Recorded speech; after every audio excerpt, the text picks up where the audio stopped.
Priya targets Nish ahead of his death as dangerous war intensifies in EastEnders. It's been a huge week in Albert Square, with Nish worming his way into number 41 to reveal that he is terminally ill.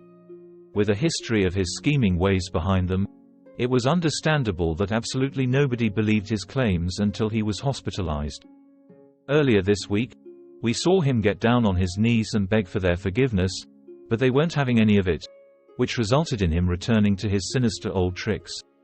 Announcing that he had rewritten his will to leave everything to the Gurdwara, he also handed over the keys for the Bridge Street Cafe to its former owner Kathy Cotton, for £1. Nugget and Avani were adamant to reconnect with their grandfather, but parents Priya and Ravi were dead set against it. However, after a change of heart, the kids and Ravi went to visit him in hospital, which raised suspicions with Suki and Vinny.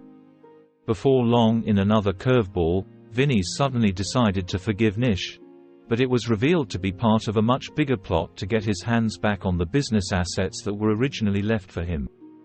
Next week, Vinny's change of heart and sudden sincerity makes Ravi suspicious, and after voicing his concerns to Nish, he employs him to find out the truth.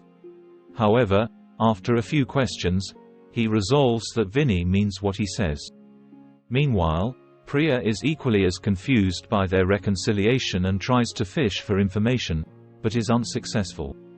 When the family decide to unite for a meal at Walford East, she realizes that she hasn't been invited and gatecrashes.